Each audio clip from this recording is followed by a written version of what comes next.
Armando Calderón Sol. El doctor fue presidente de la República del 1 de junio de 1994 al 1 de junio de 1999.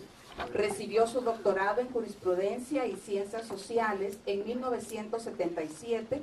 Fue uno de los fundadores del partido Arena en 1981, alcalde de San Salvador del periodo comprendido entre 1988 a 1994. Entre sus logros en su mandato cabe mencionar la creación de la Secretaría del Medio Ambiente, SEMA, en 1994, organizó el Ministerio de Medio Ambiente y de Recursos Naturales, MARN, en 1997. También creó el Ministerio de Seguridad Pública.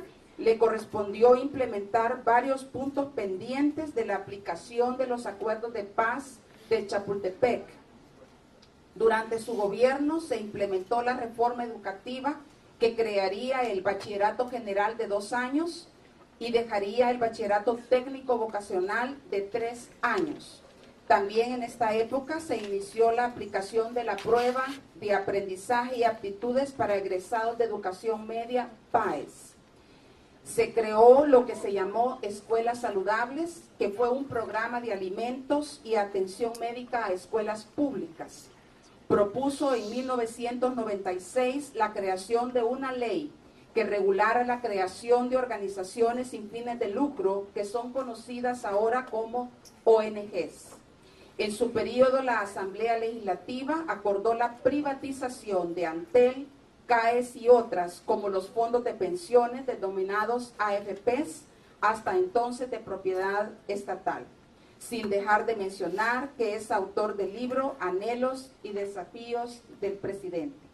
Este día, el doctor nos trae el tema El papel de un presidente en la posguerra para la reconstrucción del país y el fortalecimiento de los acuerdos de paz. Con ustedes, el doctor Armando Calderón Sol. Bienvenido, doctor.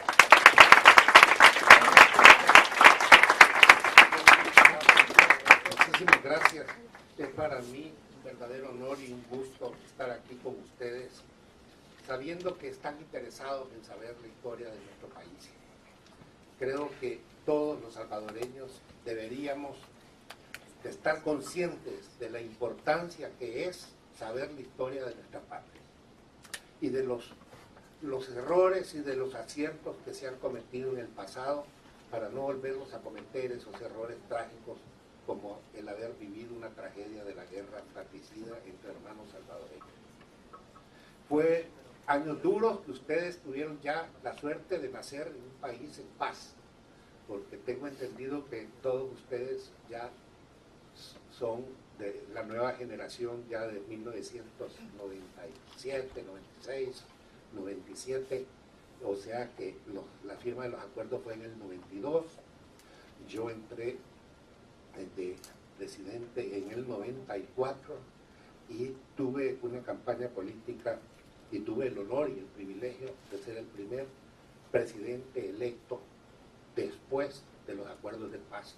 Nunca en El Salvador antes había habido una elección en donde participaran todas las fuerzas políticas de todas las ideologías políticas hasta 1994.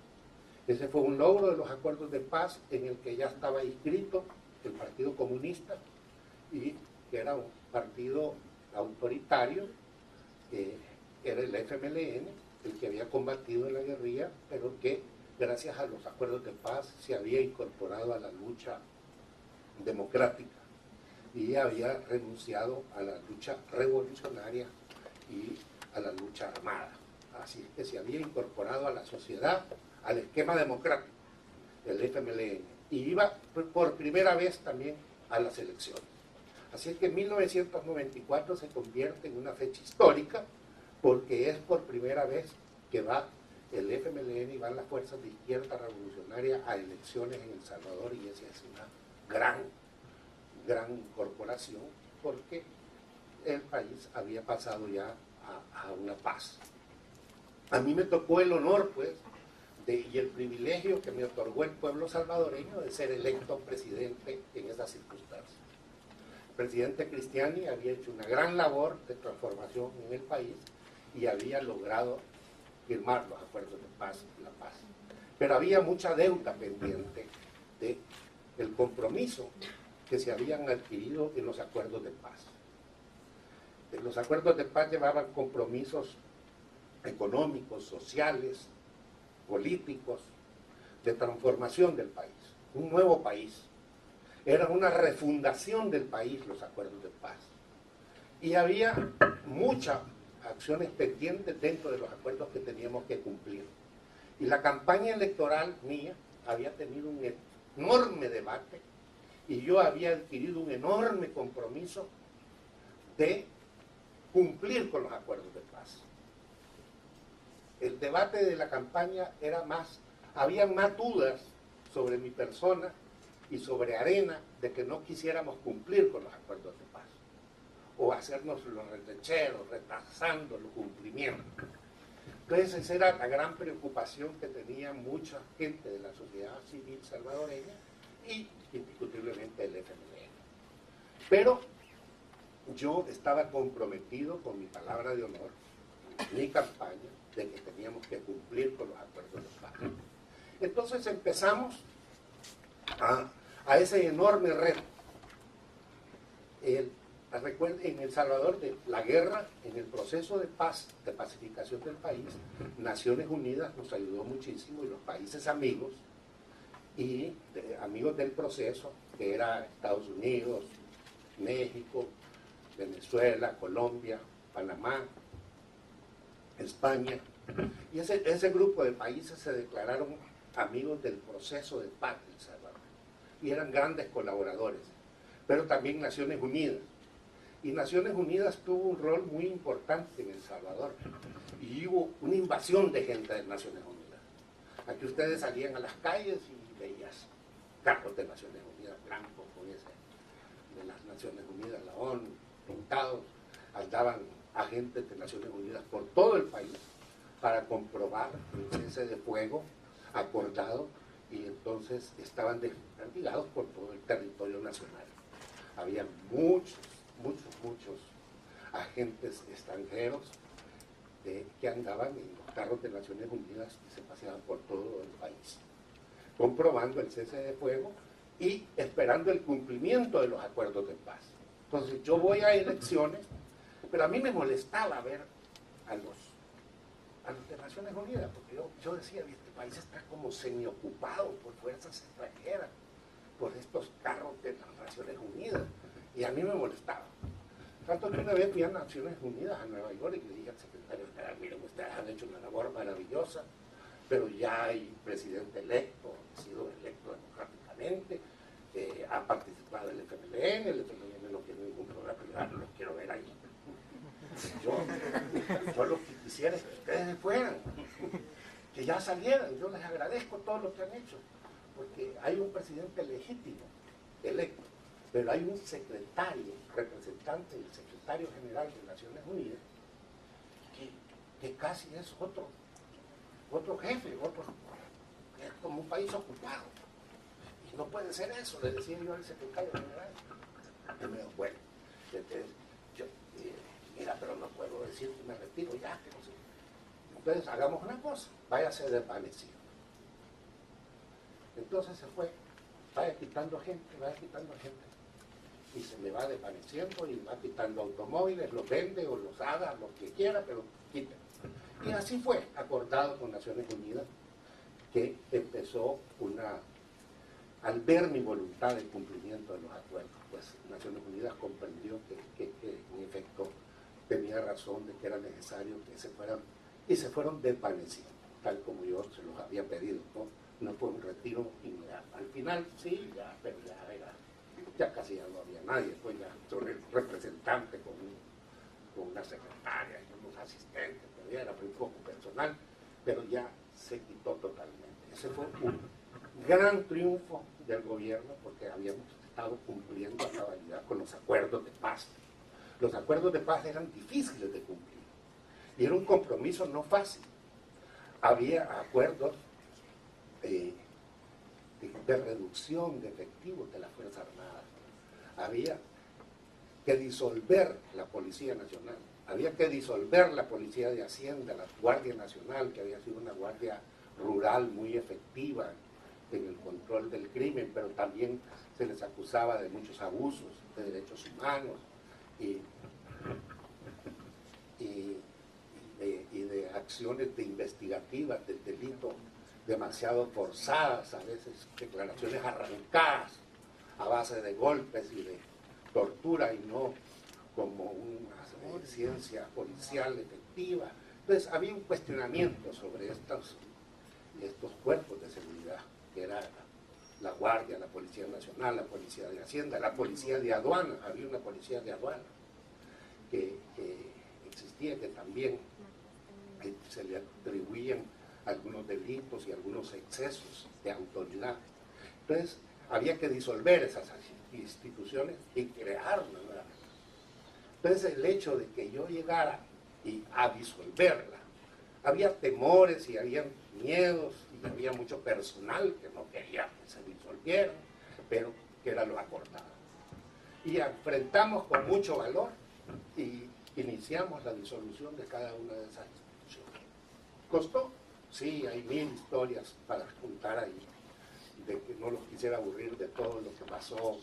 No era fácil, fue duro, pero lo hicimos. Y así también disolvimos batallones que estaban de la Fuerza Armada, que habían combatido heroicamente en contra de la guerrilla, batallones como el batallón Atlacate,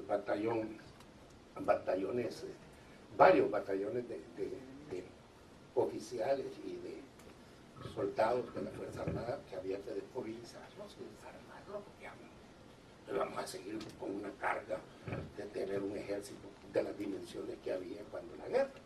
Entonces había que disolver esos batallones. Y también asumíamos a disolver. Había alguna resistencia, algunos tenían miedo de que no le van a hacer caso a un civil los militares. Hay gente que decía, no se va a atrever porque este es civil, no le van a hacer caso a los militares. Pero tuvimos el ánimo y tuvimos la disciplina de una institución muy disciplinada que se portó a la altura, cumplió a cabalidad con las disposiciones, y algo que yo siempre me llenaba la boca era en el reconocimiento, porque los militares tienen una disciplina adquirida en su profesión, que cuando aceptan una cosa como habían aceptado los acuerdos, también así respetaron, y fue la institución que cumplió a cabalidad con el cumplimiento de los acuerdos, y no tuve yo problema con ninguno de los oficiales al mando o oficiales de la Fuerza Armada. Por el contrario, me ayudaron a disolver y a cumplir con los acuerdos. Ese reconocimiento a la Fuerza Armada, yo digo que sería injusto no decirlo y no ponerlo de manifiesto, porque era difícil aceptar disolver a sus instituciones. Entonces tenemos pues que ese papel de la Fuerza Armada fue un tema difícil, pero lo enfrentamos. Y el tema de la creación de nuevas instituciones también, había que crear nuevas instituciones, como la Academia Nacional de Seguridad Pública, que había que producir policías, porque no había policías. Había que formarlos, porque como íbamos a disolver la policía, creamos la academia antes de policía, crear oficiales de policía. O sea que todo eso tuvimos ayuda de países amigos, pero con profesores, con material logístico y todo, logramos preparar y fuimos preparando policías, fuimos preparando en la Academia de Policía los cuadros para la nueva Policía Nacional Civil. Igualmente tuvimos que crear y transformar las instituciones de la reforma judicial, como el Consejo Nacional de la Judicatura. Tuvimos que crear la Procuraduría Nacional para la Defensa de los Derechos Humanos. No había una Procuraduría para la defensa de los derechos humanos. Había que crearla y había sido un acuerdo de paz que ya constitucionalmente estábamos obligados. La creamos, la financiamos la declaramos como institución independiente del Estado y del órgano ejecutivo para que acudiera cualquier salvadoreño ante las violaciones de derechos humanos que se podrían dar. Y así fuimos caminando con las nuevas instituciones, el Tribunal Supremo Electoral, que también se reformó, que se creó un nuevo tribunal antes del Consejo Central de Elecciones, creamos el Tribunal Supremo Electoral con participación de todos los partidos, pero también con las funciones delimitadas en lo jurisdiccional por parte del tribunal. Creamos el organismo de inteligencia del Estado, que estaba contemplado en los acuerdos de paz, un organismo que estaba al servicio del presidente de la República, un organismo de inteligencia que respondiera al presidente de la República y no respondiera a las élites de la seguridad pública, dígase Policía Nacional Civil o de las Fuerzas Armadas, sino que era una institución que iba a responderles al presidente nada más. Y se creó la OIE. Y así entramos al cumplimiento también de los problemas económicos. Sobre lo económico, los acuerdos no manifestaban gran cosa, porque los acuerdos en lo económico atendían el problema agrario nada más, ya lo principal era dar los títulos de propiedad en el agro, la medida de alivio del costo social, en la creación de un foro de concertación que no funcionó, mayor cosa, el foro de concertación económica y social, como que el problema económico en los acuerdos de paz no jugó un gran rol, porque ya El Salvador había sufrido la reforma agraria más profunda que se haya hecho en América Latina en los años 80. Se había nacionalizado la banca, se había nacionalizado el comercio exterior. El Salvador casi llegó a ser un país controlado, un país socialista absoluto. Tenía ya más del 85% de su economía en manos del Estado. El Salvador los bancos fueron asaltados con tanquetas y sacados las juntas directivas de los bancos en el 80. Igualmente las propiedades y fincas productivas, algodoneras productivas, fueron tomadas y arrancados los propietarios de sus tierras y controladas por el Estado en el año de 1980. Entonces, esa tragedia de la destrucción económica del país, hecha por un gobierno militar y militares comprometidos con la izquierda, que luego los abandonan y se van a la montaña, pero se queda ya la estructura socialista insertada. Habían nacionalizado ingenios, azucareros, habían en manos del Estado, bueno, hasta hoteles tenía el Estado, el presidente del Estado. Entonces el Estado en los 80, el país fue caminando en guerra, porque enfrentamos la guerra, pero lo enfrentamos también con una economía destruida por todas las reformas que se habían hecho.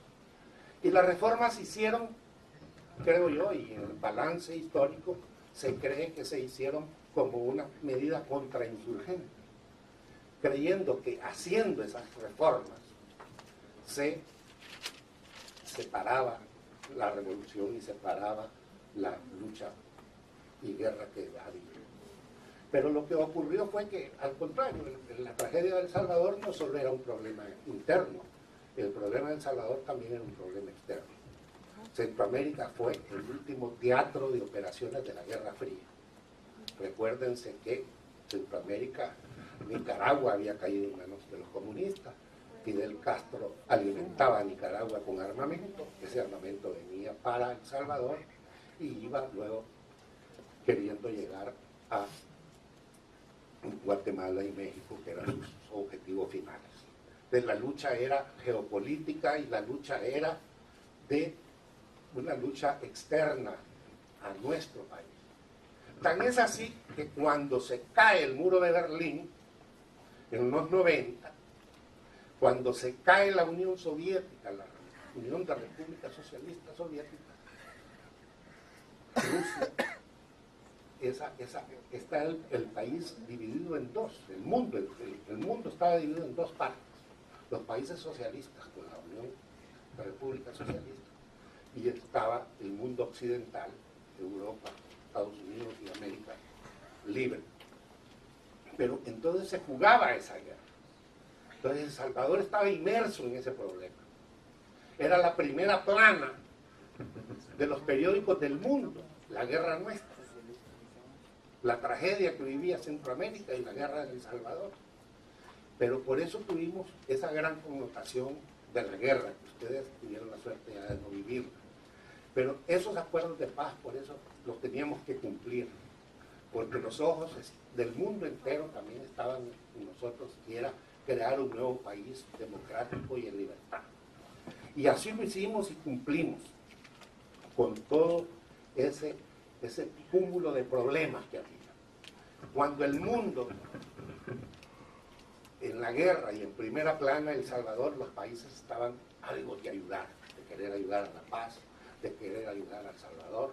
Y cuando dijeron los acuerdos de paz, nosotros les ayudamos. Firmen los acuerdos de paz, que el problema económico no es problema, la comunidad internacional va a ayudar a la paz de El Salvador. Firmamos la paz, llego yo de presidente, y para cumplir los acuerdos de paz, bueno, ya no hay. No había. Y entonces yo, ¿qué hago? Y no hay. Porque salen otras prioridades en el mundo. El Salvador dejó de ser la primera plana, ya estábamos en paz, gracias a Dios, hicieron la paz, bendito Dios, pero y para cumplir los acuerdos, lo que nos habían ofrecido, ya no hay. Porque hay una tragedia en tal parte, que hay otra tragedia allá, que hay una inundación, que hay otra guerra por otro lado. Se acabó la primera plana del Salvador. Y hay otras demandas de fondos y de recursos por otras latitudes del mundo. Entonces, el costo de los acuerdos de paz, a mí me tocó asumirlos. Había alrededor de un 30% del costo fue pagado, fue con ayuda internacional. Fue unos 700 y pico de millones de dólares. El resto, para completar los 2.470 millones que costaron los 2.450 millones, por ahí así, que costaron el cumplimiento del acuerdo, fue puesto por el gobierno de El Salvador. A mí me tocó enfrentar ese problema, sin dinero. ¿Cómo hacíamos?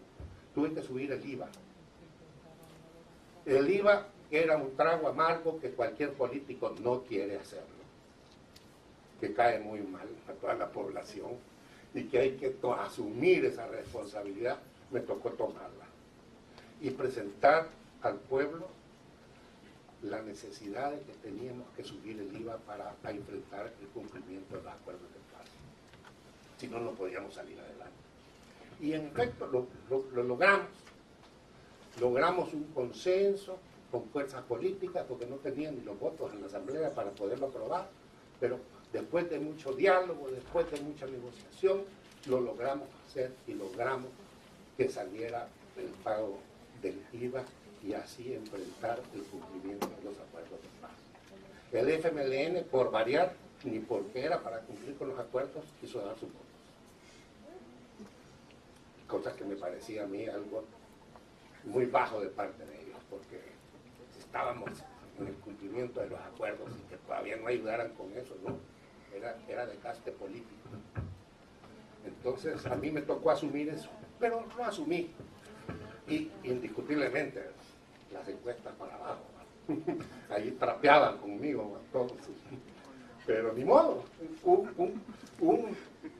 Un estadista, un jefe de Estado no puede, si tiene una visión, tiene un compromiso y tiene una visión, no tiene que dirigirse por encuestas. Ese es un error de un presidente.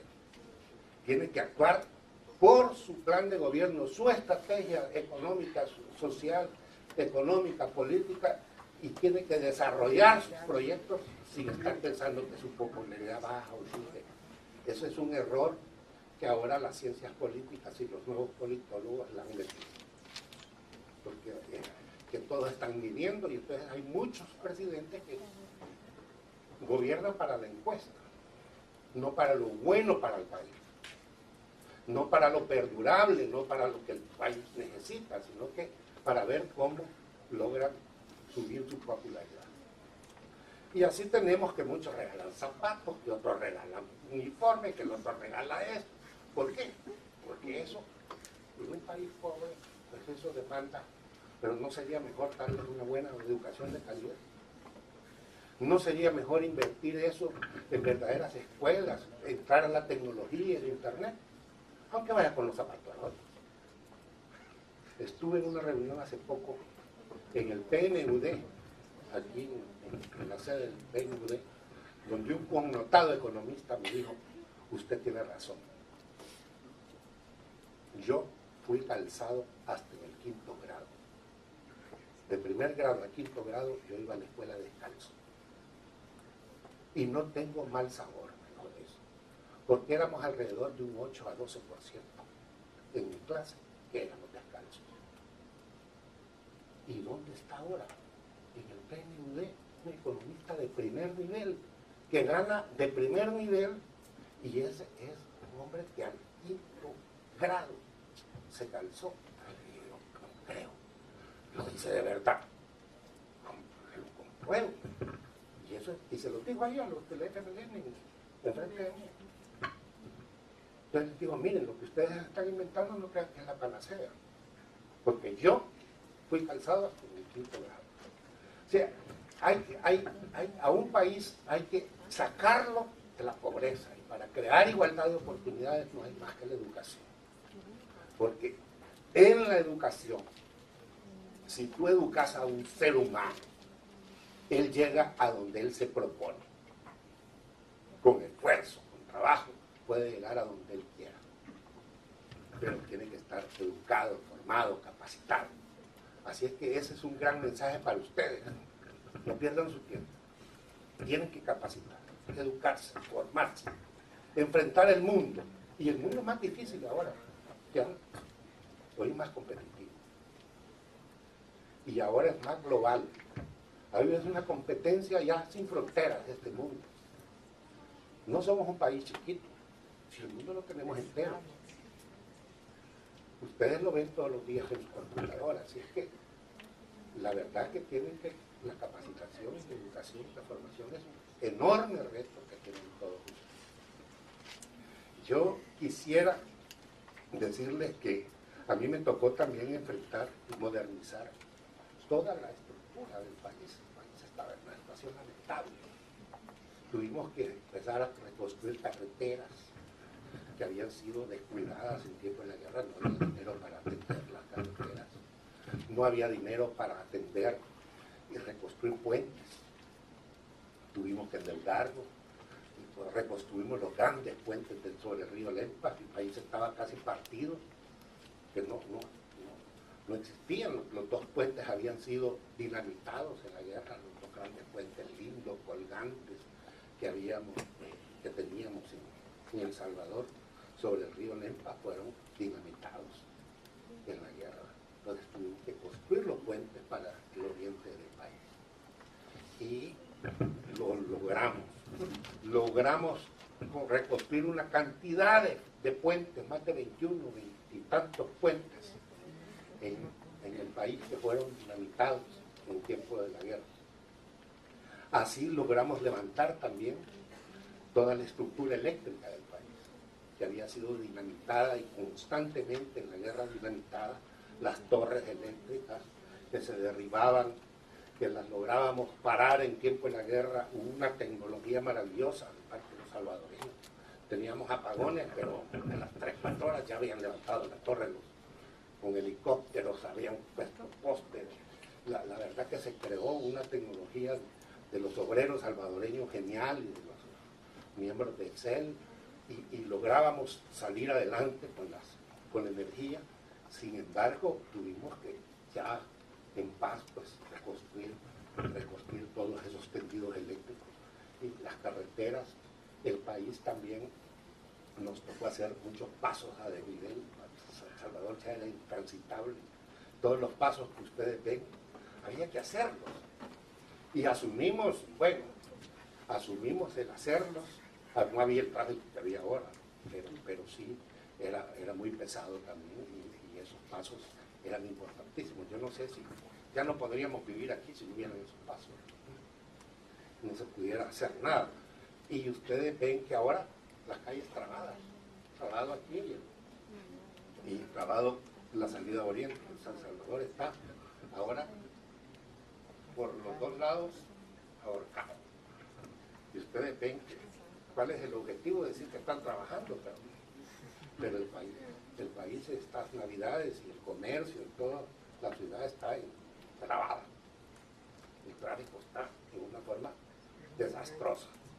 Y creo que se pudieron haber hecho mejor las cosas, dando una capa asfáltica mejor en lugar de cambiar totalmente para cemento, aunque el cemento dura más y tiene unas cualidades mejores que el asfalto, pero podría haber no ocasionado los graves problemas que está dando al comercio y a la vida social del país en este momento.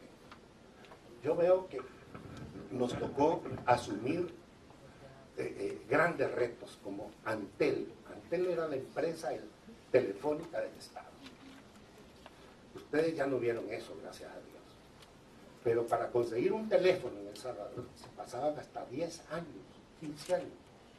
Tenía que hacer la solicitud y ahí están las perchas de solicitud. Y creaba fuente de corrupción, porque si ibas a buscar a los sacadores, de empleados y sacadores de ahí, tu última te la pasaban de primero, pero eso costaba 15,000 colones. Entonces esa era fuente de corrupción todo eso. Antel, una empresa súper rentable telefónica del Estado, pero había que poner a El Salvador, ya venía la tecnología, ya veíamos venir el internet, ya veíamos venir celulares. Me acuerdo que cuando era alcalde andaba un ladrillo así. Pero, o sea que tuvimos que privatizar a ustedes. La privatizamos en competencia, no como muchos países, no como México, que hizo millonario a este Slim, se la dio y se la vendió en monopolio. O sea, el monopolio del Estado lo pasó a un monopolio privado. No puede ser. Tampoco. Nosotros hicimos la transformación de Antel, la vendimos, pero a varias compañías. Y abrimos el mercado a la competencia telefónica. Y ustedes ven que hay una constante anuncio. La prueba es que hay anuncios, es que hay competencia. Quieren vender uno más que el otro. Así es que esa es la verdadera realidad. Y lo logramos. Y nos preparamos para esta nueva etapa de tecnología que venía. El teléfono celular en El Salvador ya sobrepasamos el 1 por persona. Y el internet, que vino a revolucionar y a conectarnos con el mundo. Así es que ese fue un gran triunfo, haber logrado entregar la empresa estatal. Que muchos de la izquierda no querían, se oponían y todavía se oponen. El Estado tiene que ser. El Estado tenía el hotel presidente. Ay, el Estado no puede estar lavando sábanas, les decía yo. Aquí el Estado es para otra cosa, para dar servicios, ¿no? Eso tiene que ser de particular en los hoteles. No puede estar un hotel en manos del Estado. Allí van los señores políticos a hacer sus grandes firmas y todo, y ni pagaban, porque como era del Estado. Así es que la situación se vendió, el hotel presidente.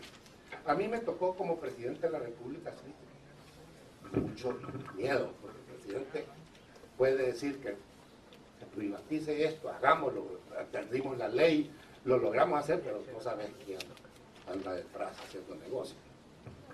Así es que yo primero lo que les decía a mis colaboradores es, lo vamos a hacer bien hecho, lo vamos a hacer transparentemente, lo vamos a hacer porque todos vamos a querer vivir en nuestro país y en un país mejor.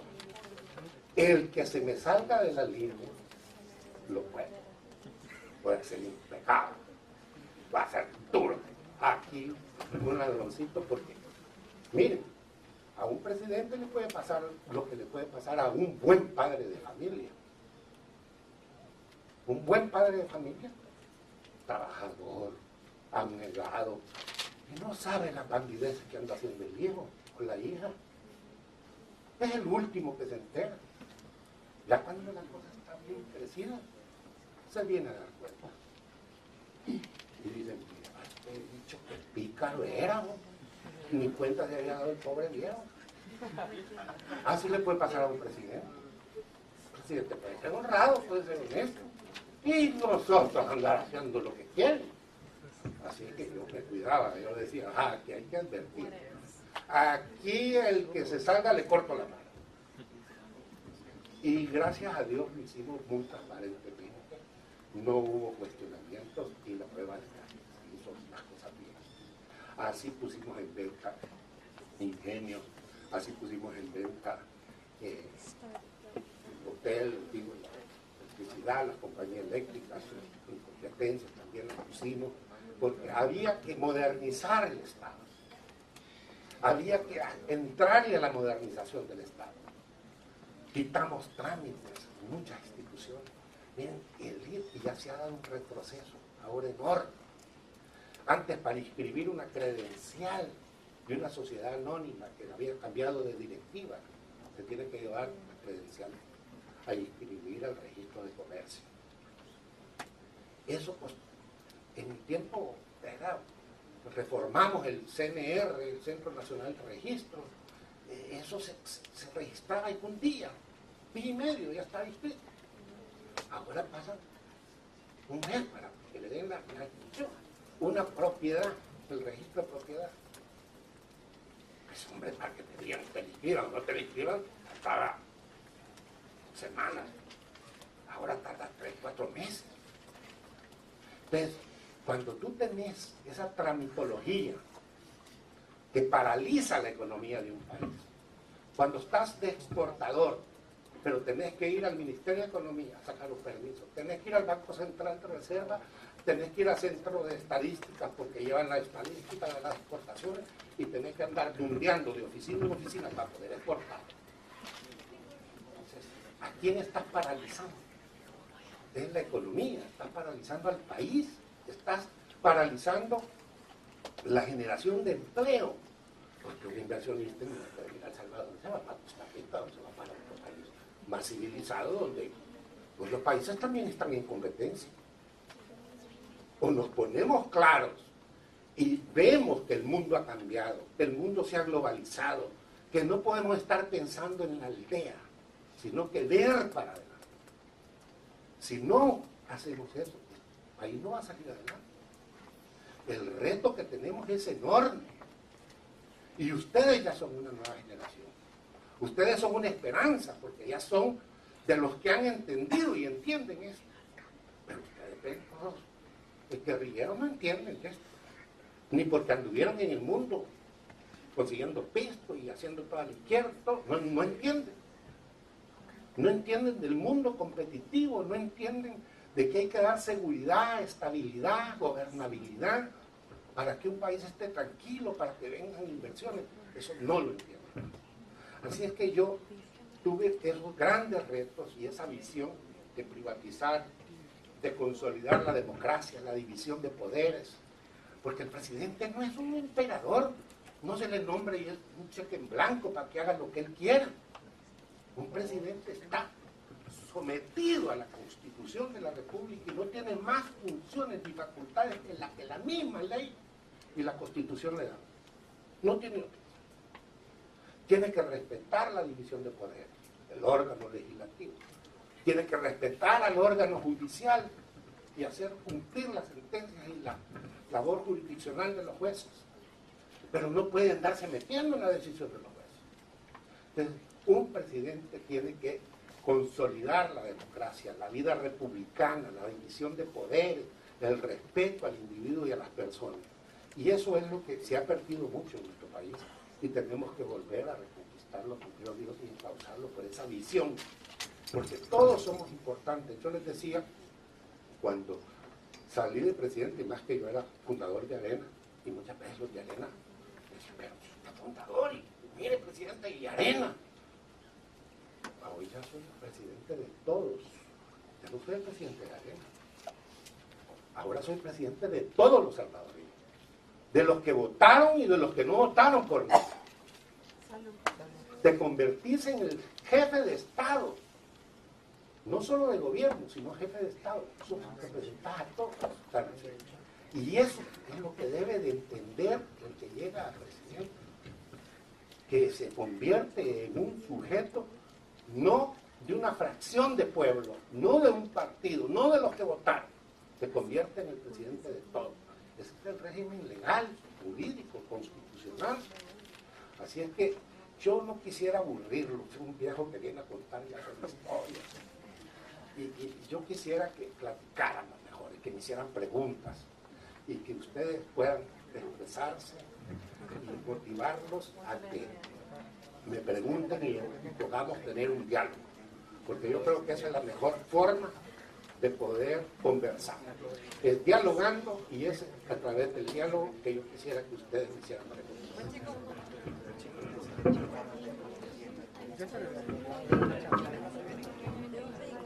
¿Qué fue lo más difícil de ser presidente de la República? Bueno, mire, lo más difícil fue tomar decisiones que había muy duras, a veces con amigos que se habían salido de la raya, a veces con gente que uno no espera y no ha hecho las cosas como deben de ser, y hay que aplicar el rigor de la ley. Esas cosas personales son difíciles. Otras decisiones muy difíciles de un presidente es cuando va a aplicar la fuerza. Cuando va a aplicar la fuerza, yo lo pensaba 2 o 3 veces. Porque la violencia que uno ejerce también engendra violencia. Si tú tomas una decisión para paralizar, digamos, una manifestación, y hay violencia, y hay choque, viene después una repulsión, hay muchos que viene después otra marcha, otro crecimiento, se crean unas condiciones de violencia. Pero también si no sabes aplicar, tiene problemas, porque también hay un gobierno aguado que no hace nada, que viejo, mejor que ni tenga la fuerza pública. Entonces también tienes que tener un pueblo. ¿Cómo vas a aplicar la fuerza? ¿Cómo la acción coercitiva del Estado, que te da la facultad, la ley, para aplicarla, también la tenés que aplicar, pero saberla aplicar con rigor? No te podés dejar ir solo porque la ley dice y ya. Digamos, a mí una vez, te cuento esta historia, me toman la carretera panamericana. Hay una toma de unos cruceros reclamando no sé qué cosas, atraviesan buses y ya por la altura de Chinameca, llegando a San Miguel. Y me hablan, me dicen, mire, no me puede ir al oriente, está cerrada la carretera. Y hablo yo al jefe del cuartel de Oriente, y hablo al director de policía de San Miguel, y digo, miren, ¿qué pasa? Sí, que ahí hay una manifestación, pero se dan cuenta que es una carretera internacional, es la carretera panamericana. El Salvador tiene obligaciones, no solo nacionales, sino que internacionales, de libre paso. ¿Y cómo va a estar la carretera tomada? Me la van a dejar, ya me la van a... Y me los apartan y me los meten presos y aparten los buses, lleven grúas, lleven lo que sea. Al rato me hablan, ay, presidente, ¿qué ha pasado? ¿Qué ha pasado? Ay, que matamos a uno.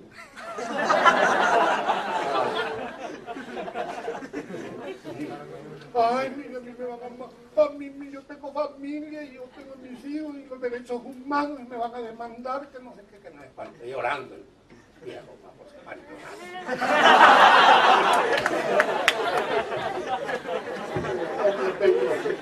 y le digo, mira, no te preocupes, hombre, vale, pero ya me los apartaron, ya está limpio todo, ya está, hay paso y hay todo. Pues si después de que me han matado todo, yo estoy conferencia de prensa. ¿Y qué hago yo con el montón de periodistas? Pero mira, que un muerto, qué barbaridad, que no sé qué, que muerto. ¿Y quién dio la orden? Este coronel, que no sé qué, y este policías que dieron la orden. No, mire, la orden era desalojarlos a cualquier tiempo. Y esa orden la di yo. Y si lo vuelven a hacer, lo voy a volver a hacer. Así es que me vuelvan a tomar los carreteras, eso no se va. Eso va en contra de la ley. Hasta ahí. Ninguna carretera más. Va. O sea, allí, el haber actuado con agilidad, pues yo nunca tuve ya más problemas de toma de carretera. Pero sí, a veces, como te digo, puede ser contraproducente. Entonces, ese juego de la acción, del uso, de la acción coercitiva, de la violencia, que hay que saberlo y hay que encomendarse a Dios también.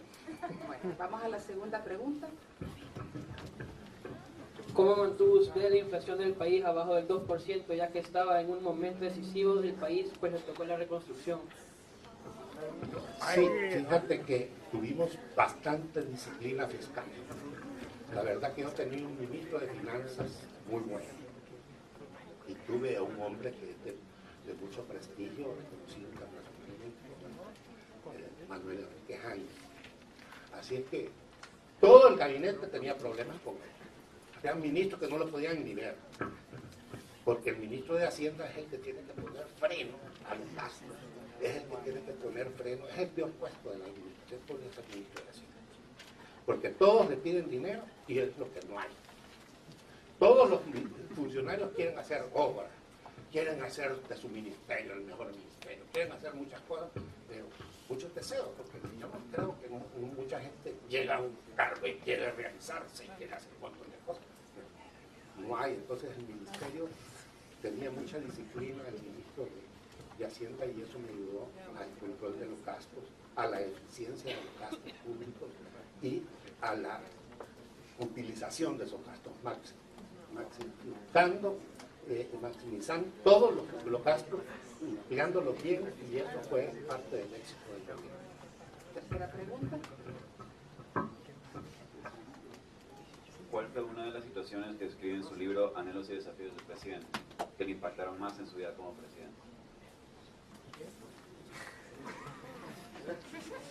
Bueno, mira, lo que me impactó más fue precisamente el poder ver que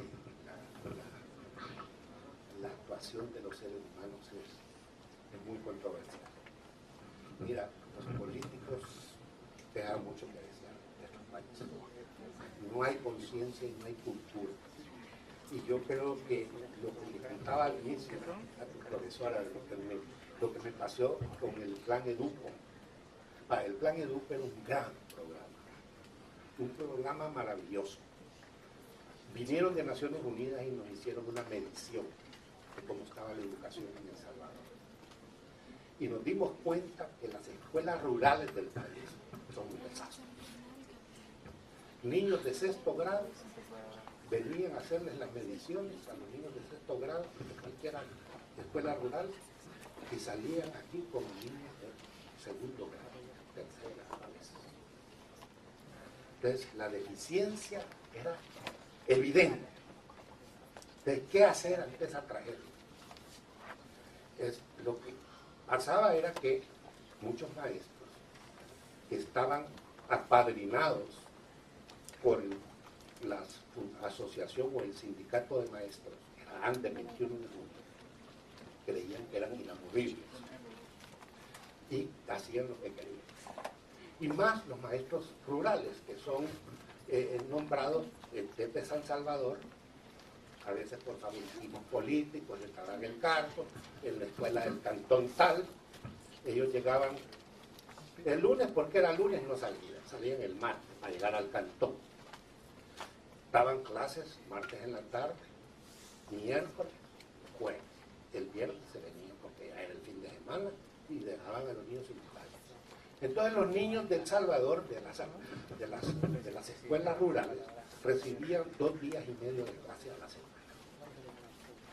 Y eso se comprobó con los resultados de los niños en los exámenes.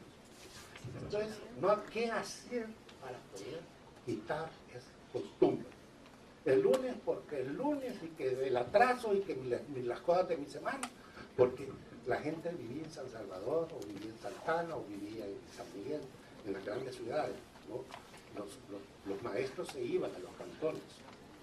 Entonces, logramos que en el Plan Educo, en la reforma educativa, crear asociaciones de padres de familia y logramos también aglutinar a los padres de familia en cada una de las escuelas. Y a esa asociación de padres de familia le dábamos el cheque para que ellos contrataran al maestro. Porque ¿quién podía contratar mejor a un maestro si no el padre que va a educar a sus hijos? Entonces contrataban al maestro que conocían, al más cercano, a la aldea, al cantón, pues lo contrataban ellos. Y tal vez a ese pobre le tocaba ir a una escuela que estaba en San Miguel y le tocaba en Santana. Y entonces ellos mismos lo contrataban ahí. Eso ayudó muchísimo a que los niños tuvieran todas las semanas. Ya los patronos no era el Ministerio de Educación, era la Asociación de Padres de Familia. Eran los jefes y los patronos porque ellos lo pagaban. Y además le dábamos un cheque para las mejoras y el mantenimiento y las mejoras locativas de la escuela, que a veces una lámina, que a veces los vidrios, que a veces el pizarrón, que a veces mil cosas que no tenían en las escuelas nada. Entonces logramos darles un pequeño cheque y ellos con eso se entusiasmaban porque administraban ese fondito, ese todo, y ya compraban una lámina, compraban una pizarra, compraban esto. Ya ellos les dio espíritu de cuerpo, les dio manejo administrativo, les dio a los padres de familia. Y así logramos tener una mejoría en la educación formidable, que la comprobamos también con los indicadores de Naciones Unidas y que fue un verdadero éxito el Plan Educo. El Plan Educo lo logramos sacar de consenso, porque eran tan dramáticos los resultados, tan penosos los resultados, que todas las fuerzas políticas se les probó y todos tuvieron hasta miedo de oponerse a lo que proponían y aceptar. Pero desgraciadamente este gobierno porque llegan al poder lo quitaron. ¿Por qué? Porque querían tener el control siempre del sindicato de maestros, ya lo volvieron a ingresar a la inamovilidad, ya lo pusieron a la orden del ministerio, y entonces ya para cambiar una lámina hay que hacer una requisición y llega a los 6 meses si es que llega, o al año si es que llega. Entonces hemos tenido un retroceso enorme en educación. Igualmente teníamos un programa que se llamaba Programa de Escuela Saludable. El programa de Escuela Saludable era precioso porque todas las escuelas, no solo las rurales, sino que todas las escuelas del país, íbamos por departamento, declarando las escuelas saludables. Toda la escuela que se declaraba saludable la convertíamos en el eje, en el polo de los servicios del Estado con todas las agencias del Estado. No podía llamarse escuela saludable una escuela que no tuviera agua potable, que no tuviera servicios sanitarios decentes. No podía tener un área verde para poder tener un recreo, una cancha. No se puede engramar porque como le dan todo el día, no se crean las gramas. Entonces hay que, son de tierra. Pero tener su cancha, tener una recreación, no se podía llamar escuela saludable si no tenía acceso a caminos. Entonces ahí metías al Ministerio de Obras Públicas, metías a CEL y a la energía eléctrica, metías a todas las agencias del Estado y teníamos el saludable porque cada escuela se le llevaba una ficha a cada alumno y se le podía ver que si estaba vacunado, si cuántas vacunas, que si estaba, que si tenía deficiencias en anteojos. Hubieron casos de muchachos que se les puso a los niños anteojos y nunca habían visto el pizarrón, no veían. Zapatos ortopédicos, un montón de niños con deformidades en los pies. Entonces se le llevaba a cada niño, pero tenía que ser de cada escuela saludable y fuimos creciendo departamento por departamento. Ese programa era maravilloso porque era como el polo de desarrollo de todo, en todo el país. Donde había una escuela, ahí había irradiación, porque tenían que trabajar todas las agencias. Al llevarle el camino bueno a la escuela, se beneficiaba toda la comunidad. llegado. O sea que eso fue un gran programa que desgraciadamente lo abandonaron. Bueno, lastimosamente el tiempo se nos ha Ay, yo tengo terminado. hambre, qué bárbaro. Muchas gracias, doctor. Ha sido un gusto tenerle entre nosotros y en nombre de los estudiantes.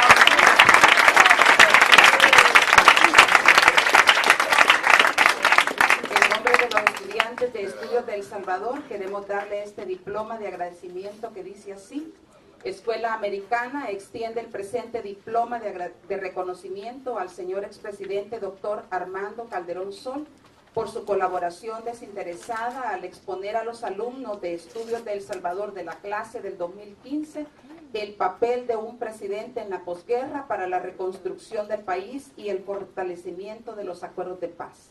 San Salvador, 3 de octubre del 2013.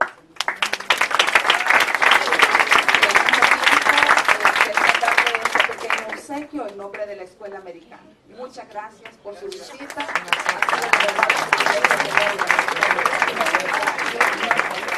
Vamos pasando los estudiantes a sus códigos.